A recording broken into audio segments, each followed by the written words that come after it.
Hello everyone. So this is Abhishek Singh, Assistant Professor at Engineering College, Banswara, Rajasthan. So welcome to the course of Control System. So far we have completed the first module, and today we'll start with time response analysis. Okay, so it's a very important part of your control system. So before we start the time response analysis, let's discuss about some basic test signals which we have learned in signal system and all. So basic test signals are basically your impulse signal,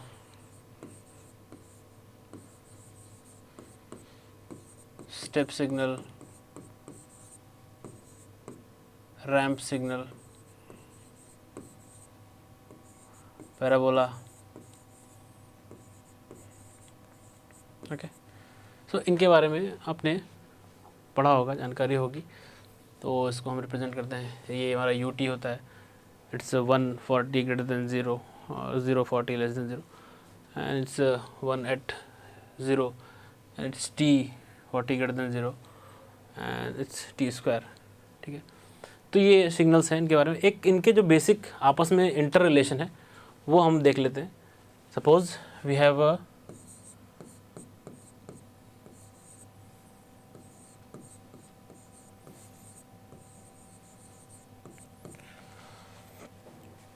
suppose we have to find the step response and we have a ramp response with us.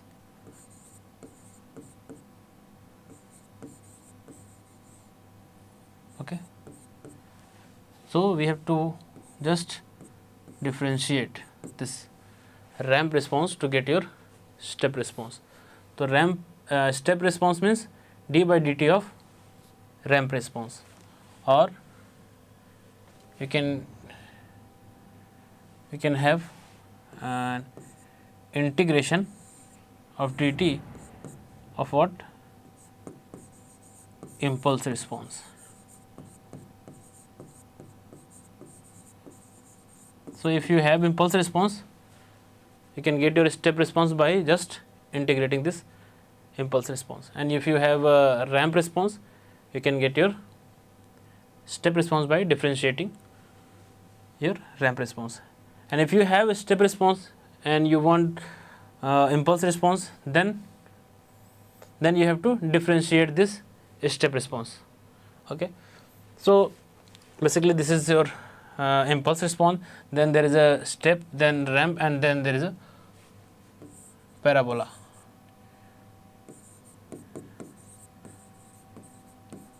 Okay, तो ये एक cycle है. सबसे least या समझ लीजिए कि सबसे फर्स्ट स्टेप पे आपका इम्पल्स रिस्पॉन्स है. इसको आप इंटीग्रेट करेंगे तो आपको स्टेप मिलेगा, स्टेप को इंटीग्रेट करेंगे तो रैंप मिलेगा, रैंप को इंटीग्रेट करेंगे तो पैराबोला मिल जाएगा. और वापस आना है तो पैराबोला को डिफ्रेंशिएट करेंगे तो रैंप मिल जाएगा, रैंप को डिफ्रेंशिएट करेंगे तो स्टेप मिल जाएगा, और स्टेप को डिफ्रेंशिएट करेंगे तो इम्पल्स मिल जाएगा. ये एक इंटर रिलेशन है. हम अलग अलग रिस्पॉन्स निकालते हैं. कई बार हमें एक रिस्पॉन्स पता होता है कि इस टाइप का होता है किसी first order second order system का, और फिर आपको कुछ दूसरा रिस्पांस पूछा गया तो फिर से हम पूरा आर एस की वैल्यू वहाँ पुट कर रहे हैं और सारा कुछ कैलकुलेशन करें. उससे अच्छा है हम सीधे डिफ्रेंशिएट या इंटीग्रेट करके अपना डिजायर्ड रिस्पांस निकाल सकते हैं. ठीक है, तो ये बेसिक रिलेशंस हमको पता रहना चाहिए. ओके, मेरे ख्याल से ये इनपुट्स के बारे में आपको पता होगा. अगर नहीं भी तो मैं इसको लिख देता हूँ. It's 1 for t greater than 0 and 0 for t less than 0 greater than equal to 0. और ये this is your step and this is your impulse. It's 1 for t is equal to 0, otherwise it's 0 for any otherwise. ठीक है, and this ramp is t for t greater than 0 and 0 for t less than 0. Okay, and parabola is T square. ठीक है, तो इसको थोड़ा सा एक हल्का रिवीजन करके रखेंगे. ओके, तो स्टार्ट करते हैं हम टाइम रिस्पॉन्स एनालिसिस. तो फर्स्ट डिस्कस करते हैं फर्स्ट ऑर्डर सिस्टम।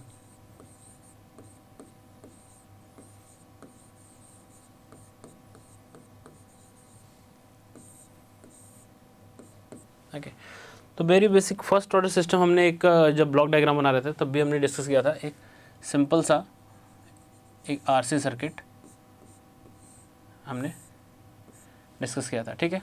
ये आर है, ये सी है, बी इनपुट आपने दिया, इधर बी आउटपुट, ठीक है। तो ट्रांसफर फंक्शन आपका जो होगा बी आउटपुट बाई इनपुट, वो क्या था, C S by R S, ठीक है। मतलब आउटपुट बाई इनपुट जो है वो क्या आया था हमारा, कुछ इस तरह का था, 1/1 प्लस आर सी एस, ठीक है, कुछ इस तरह का था। इसका अब आपका ब्लॉक डायग्राम कैसा था, कुछ इस तरह का ब्लॉक डायग्राम था। 1/r यहाँ लगा हुआ था, सॉरी 1/r,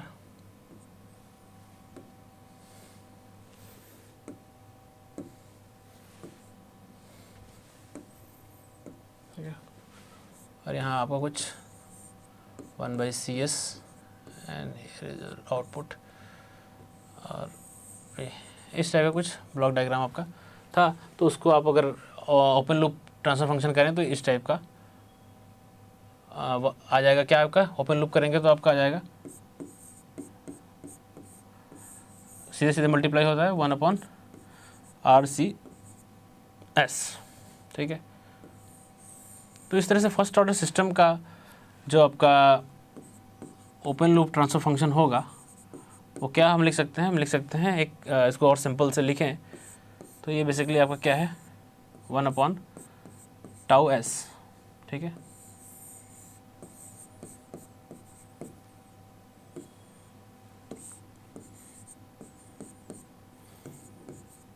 ठीक है, 1/τS, टाउ जहाँ पे ये आपका आरसी है सर्किट के हिसाब से, इस सर्किट के हिसाब से देखें, ठीक है। तो ये आपका फर्स्ट ऑर्डर सिस्टम इस तरह से, स्टैंडर्ड सिस्टम इस तरह से गिवन होता है, ठीक है। तो इसका अगर ट्रांसफर फंक्शन आप निकालेंगे, मतलब क्लोज लूप ट्रांसफर फंक्शन, तो आपको मिलेगा CS by R S is equal to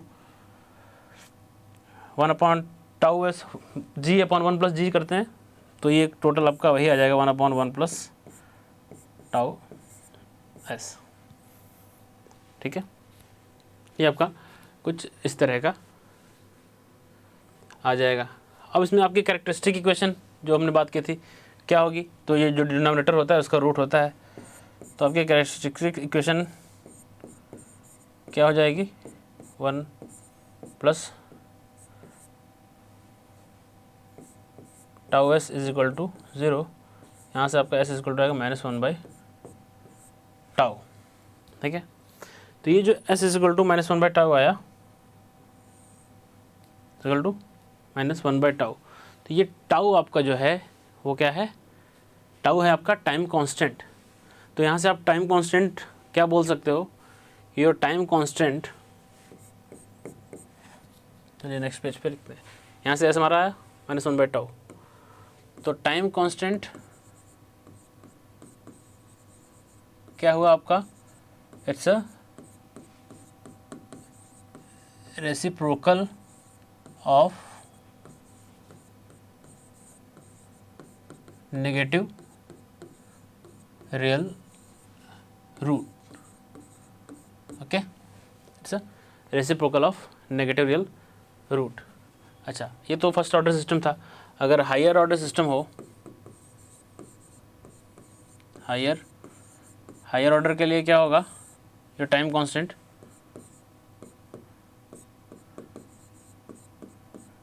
time constant is the reciprocal of negative real root nearest to imaginary axis, ठीक है। जो भी आपके इमेजिनरी एक्सिस के पास सबसे पहला, सबसे पास में जो नेगेटिव रियल रूट होगा उसका रेसिप्रोकल हमारा होगा क्या, टाइम कांस्टेंट, ठीक है। तो it's a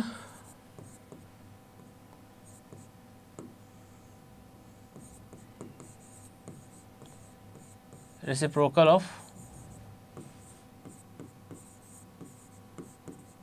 negative real root nearest to your imaginary axis. ठीक है, ये हम ध्यान रखेंगे। टाइम कांस्टेंट की अपनी डेफिनेशन क्या, फर्स्ट ऑर्डर है तो it's a reciprocal of negative real root, higher order system है तो it's a reciprocal of negative real root which is nearest to your imaginary axis. ठीक है, चलो ये छोटी छोटी डेफिनेशन है लेकिन बड़ा काम आती है। न्यूमेरिकल आपके आते हैं छोटे छोटे कई बार कॉम्पिटिटिव एग्जाम में, उसमें ये हमारे बहुत काम आएगी। ठीक है, अब हमारा जो फर्स्ट ऑर्डर सिस्टम है उसका हम अगर रिस्पॉन्स निकालें, फर्स्ट ऑर्डर सिस्टम का हमारा ट्रांसफर फंक्शन आया है कुछ ऐसा 1/1 प्लस एस टाउ। ठीक है, इसका अगर हमें स्टेप रिस्पॉन्स चाहिए, स्टेप रिस्पॉन्स, रिस्पॉन्स का मतलब होता है आपका आउटपुट।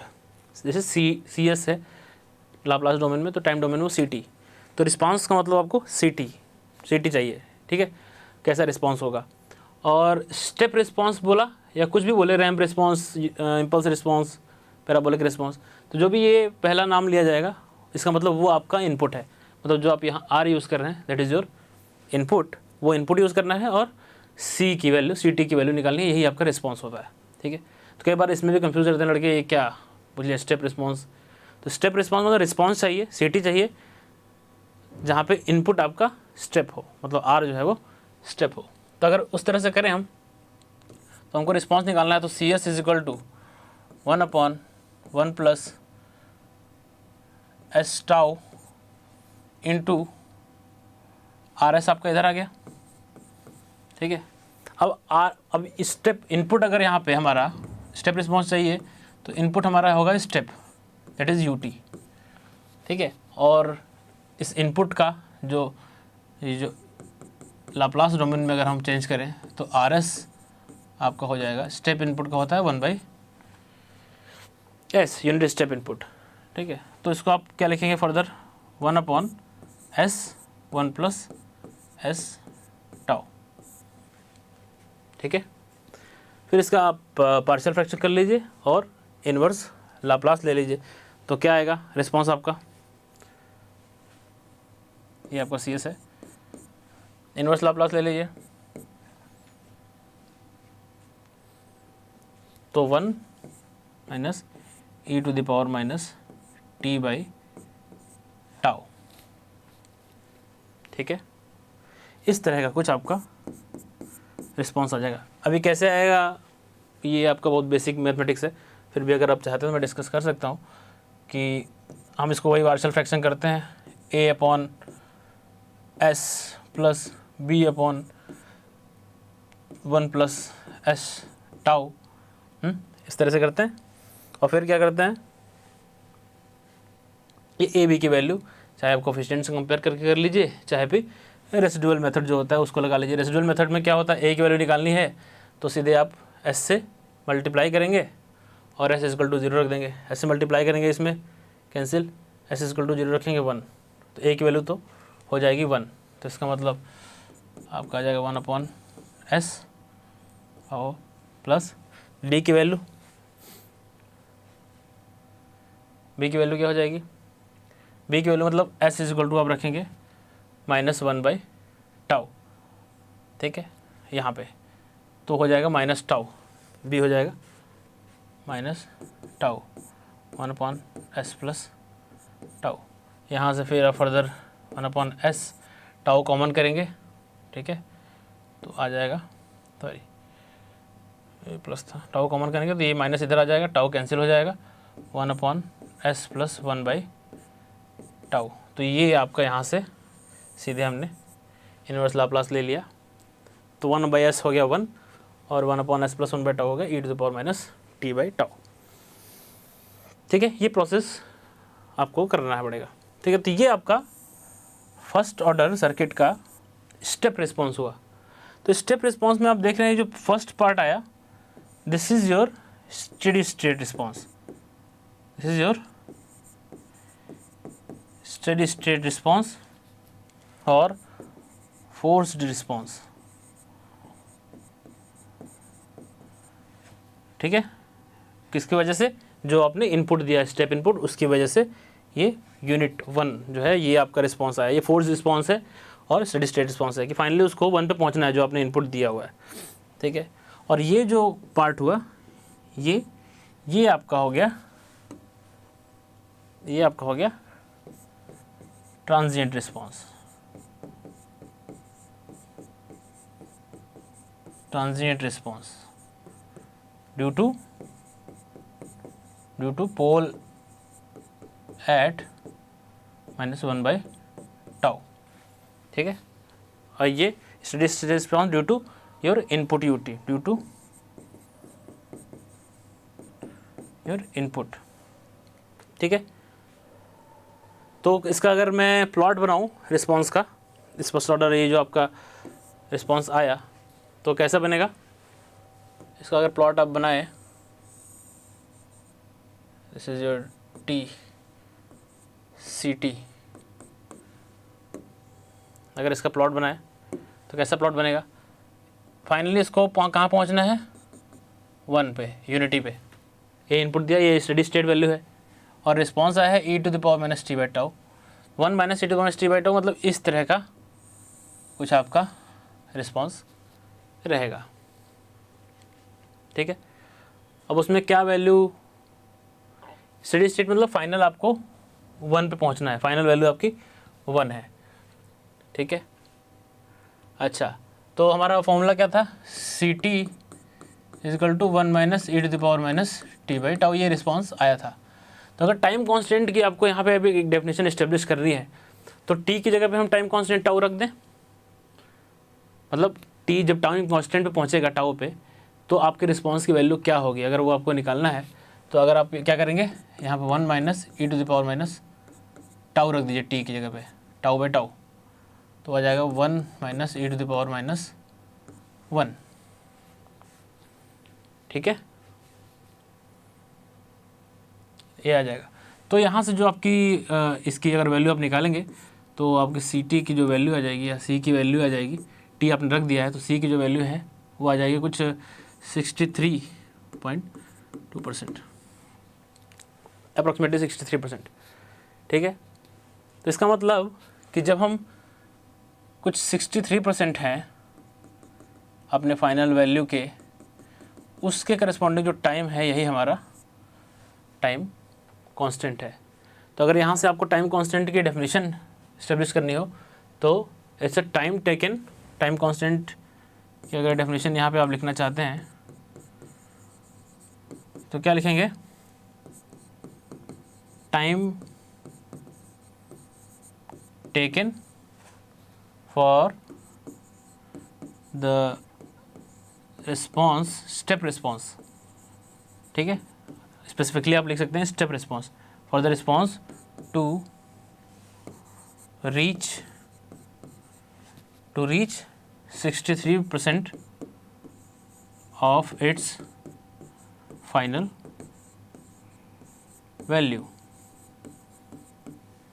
ठीक है। इस तरह का आप एक टाइम कांस्टेंट की डेफिनेशन दे सकते हैं फर्स्ट ऑर्डर अपने सिस्टम के लिए, ओके। अच्छा, अब इसी में अगर आप फर्दर चाहें तो मैं कहूँ कि रैंप रिस्पांस बताइए, इम्पल्स रिस्पांस बताइए इसका। तो इम्पल्स रिस्पांस कैसे बताएंगे,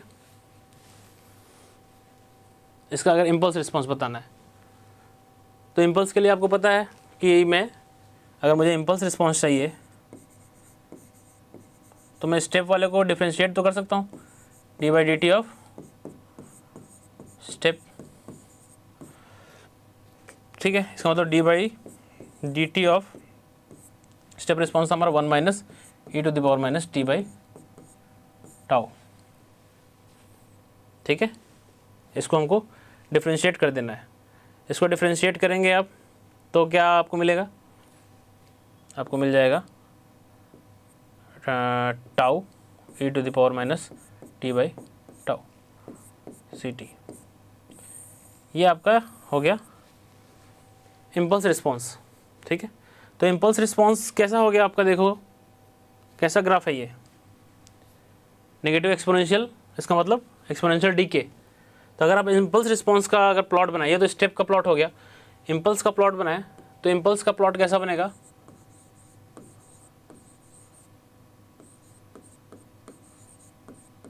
इम्पल्स रिस्पॉन्स, इसका प्लॉट आपका कैसा बनेगा,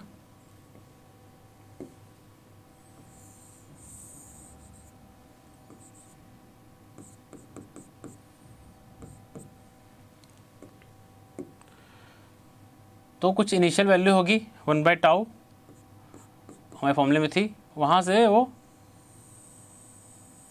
डिक्रीज होकर फाइनली 0 पे जाएगा, क्योंकि कुछ भी कांस्टेंट पार्ट नहीं है, ठीक है, डीके है। तो अब इसमें आपको टाइम कांस्टेंट की डेफिनेशन इस्टेब्लिश करनी हो तो आप यहाँ देखेंगे टी की जगह पे टाउ रख दीजिए, ठीक है।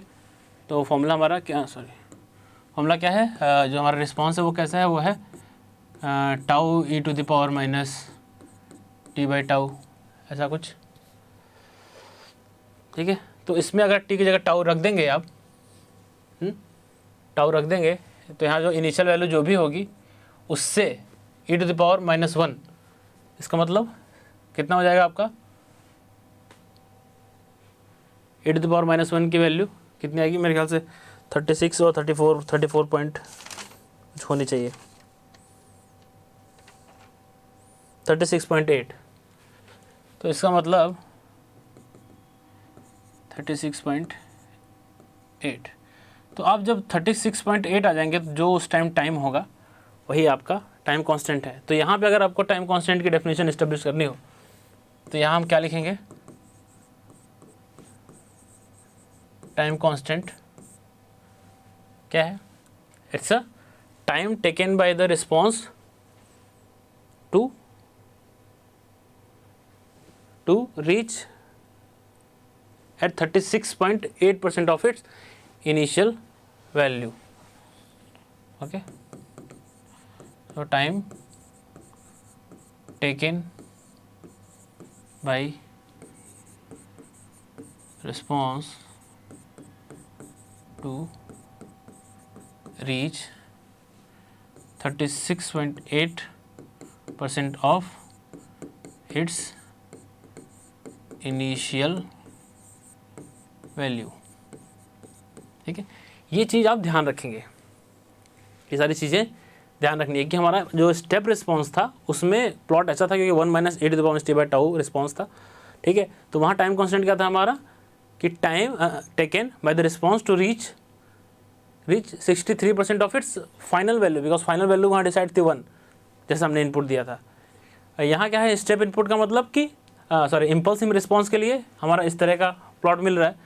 तो यहाँ हमारा टाइम कांस्टेंट की डेफिनेशन क्या है, ये इम्पल्स रिस्पॉन्स रहे तो it's a decay and the time taken to reach 36.8% of its initial value. Okay, तो ये सारी चीज़ें ध्यान रखेंगे। इससे बड़े छोटे छोटे न्यूमेरिकल भी आते हैं, एक छोटा सा न्यूमेरिकल मैं भी दूंगा आपको। अच्छा, अब इसी का अगर हम रैंप रिस्पॉन्स निकालना हो सेम सिस्टम का, फर्स्ट ऑर्डर का, तो रैंप रिस्पॉन्स के लिए आप क्या कर सकते हैं, आपको रैंप रिस्पॉन्स चाहिए सिटी, तो आप क्या करिए, इंटीग्रेट कर दीजिए स्टेप को। अभी हमने देखा था, इंटीग्रेट कर दिया किसको, स्टेप को। स्टेप का था 1 - e⁻t/टाउ, 0 से t कर दीजिए इंटीग्रेट, तो क्या आएगा, ये 1 का t हो जाएगा, फिर हो जाएगा प्लस टाउ e⁻t/टाउ।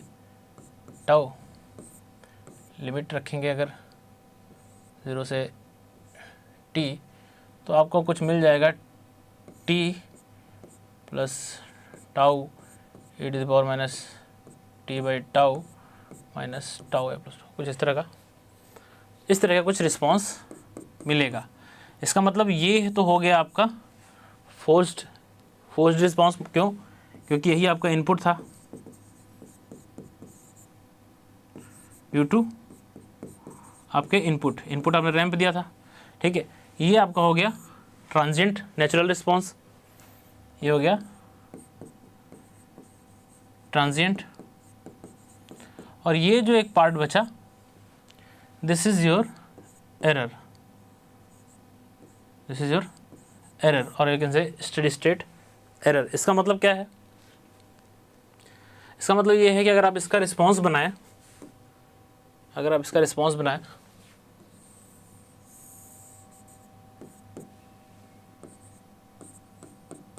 इसका अगर हम रिस्पॉन्स बनाते हैं तो ये तो सपोज आपका इनपुट था t, इसी के हिसाब से होना चाहिए आपका रिस्पॉन्स, ठीक है। तो आपका रिस्पॉन्स कुछ आया, ये इस तरह का रिस्पॉन्स आया, ठीक है, ट्रांजिएंट रिस्पॉन्स। पहले कुछ ट्रांजिएंट हुआ, फिर इस तरह का आया, और ये जो गैप बना रहा, ये गैप जो बना रहा, यही आपका है स्टेडी स्टेट एरर। ये जो वैल्यू थी यही आपका एरर है। तो हम क्या चाहेंगे, हम चाहेंगे ये एरर जो है वो मिनिमम रहे। एरर तो हम चाहते नहीं अपने सिस्टम में, जो भी फाइनल वैल्यू पहुंचनी चाहिए वहाँ तक पहुँचे, ठीक है। उसको डिस्कस करेंगे बाद में। इस तरह से आप आगे पैराबोलिक रिस्पांस भी कर सकते हैं। उसमें क्या करेंगे, ये जो रैंप वाला आया इसको इंटीग्रेट कर दीजिए, ये जो रिस्पांस आया इसको इंटीग्रेट करें। आप देखेंगे बड़ा अच्छी चीज़ कि इसको जब इंटीग्रेट करेंगे तो ये तो चलो टी स्क्वायर हो जाएगा एक टर्म, ये जो कांस्टेंट टर्म है ये इंटीग्रेट करेंगे तो इसमें एक टी का टर्म आ जाएगा, ठीक है। टी का टर्म आ जाने का मतलब कि आपका जो ई एस एस यहाँ पर फिक्स है, इस रैंप उसके लिए एरर है लेकिन फिक्स है, ठीक है।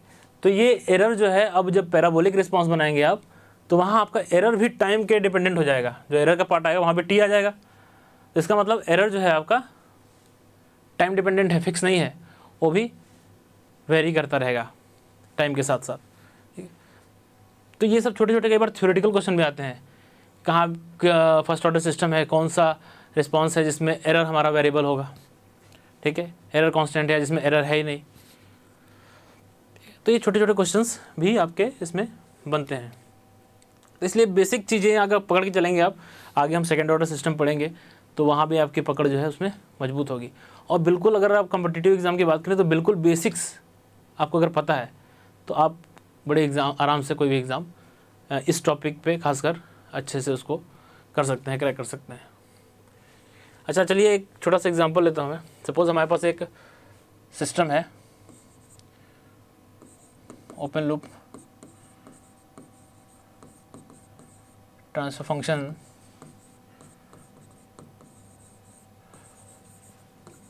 Of system. सपोज हमारे पास कोई है, उसका ओपन लूप ट्रांसफर फंक्शन दिया हुआ k divide by s plus a, ठीक है। और इसका साथ ही साथ एक इम्पल्स रिस्पॉन्स दिया हुआ,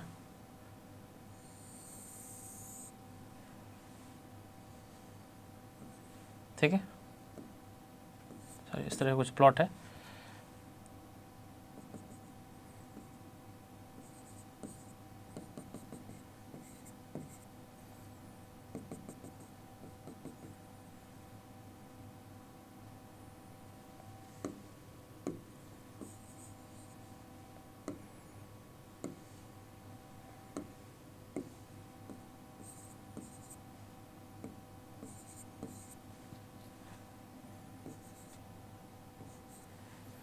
ठीक है, इस तरह का कुछ प्लॉट है। तो कई बार आपको दिया भी नहीं होगा कि ये इम्पल्स रिस्पॉन्स है, आपको देख के समझना पड़ेगा कि ये भाई प्लॉट कैसा है। ये हमारा फर्स्ट ऑर्डर सिस्टम है, अगर फर्स्ट ऑर्डर सिस्टम लिखा होगा तो ये इम्पल्स रिस्पॉन्स का प्लॉट है, ठीक है। इसमें आपको इस ए की वैल्यू फाइंड करनी है, फाइंड वैल्यू ऑफ ए, ये दिया हुआ है और ये प्लॉट दिया हुआ है, ठीक है। कैसे फाइंड करेंगे? अब टाइम कांस्टेंट की डेफिनेशन आपने अलग अलग तरह से पढ़ी। एक तो आपने कहा कि भाई ये जो भी रूट होगा यहाँ पे, दिस वन, ठीक है, इसका नेगेटिव जो पार्ट होगा, इसमें जो नेगेटिव रियल रूट होगा वही उसका रेसिप्रोकल हमारा टाइम कांस्टेंट होगा, ठीक है। तो इसका मतलब एक तो टाइम कांस्टेंट आपका हो गया क्या, 1/a, ठीक है, क्योंकि यहाँ का रूट जो होगा क्लोज लूप सिस्टम है मान लो, तो रूट आपका है 1/a, तो वही आपका टाइम कांस्टेंट है। और इस प्लॉट से अगर देखें तो इस प्लॉट पे भी डेफिनेशन हमने दी कि इनिशियल वैल्यू का 36% जब आ जाए अगर इम्पल्स रिस्पॉन्स है, तो जो उस टाइम पे जो भी टाइम है वही हमारा टाइम कांस्टेंट है। इसका मतलब ये 5 सेकंड आपका टाइम कांस्टेंट है, ठीक है, इस प्लॉट के हिसाब से। तो इसका मतलब टाइम कांस्टेंट आपका 1/a is equal to 5 second हो गया, और a इज इक्वल टू 1/5.2 ये वैल्यू हो जाएगी फर्स्ट क्लास, ठीक है। जैसे और भी एग्जांपल्स ले सकते हैं हम इसमें।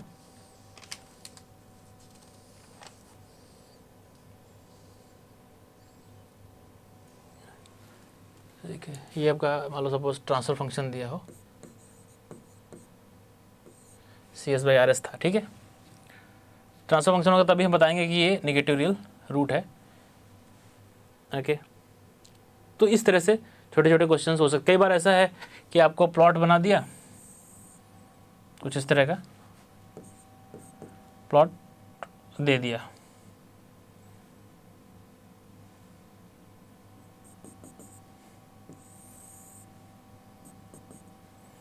पॉइंट 9 पे कुछ बोल दिया 3 सेकेंड। अब बोला टाइम कांस्टेंट बताइए, बोला टाइम कांस्टेंट बताइए। तो आपको दिख रहा है कि ये तो स्टेप इनपुट स्टेप रिस्पांस जैसा है। तो स्टेप रिस्पांस का आपको पता है CT क्या होता है, CT इज इक्वल टू 1 - e⁻t/टाउ। टाइम कांस्टेंट आपको चाहिए, टाउ चाहिए, इस क्वेश्चन में पूछा गया। मान लो ऐसा रिस्पांस दे दिया, बोला टाउ निकालो टाइम कांस्टेंट। दो चीज़ें दी हुई हैं कि at time 3 second you have response value 0.9। तो बस आराम से यहाँ रिस्पांस की वैल्यू 0.9 लिख दो, 1 - e⁻t की वैल्यू 3 लिख दो। t इज इक्वल टू 3 पे रिस्पांस 0.9 दिया हुआ है, डिवाइड बाई टाउ कैलकुलेट कर लो, टाउ तुम्हारा वेरिएबल है, टाउ की वैल्यू आ जाएगी। तो ऐसे छोटे छोटे से क्वेश्चन इस तुम्हारे फर्स्ट ऑर्डर सर्किट से ही बनते हैं।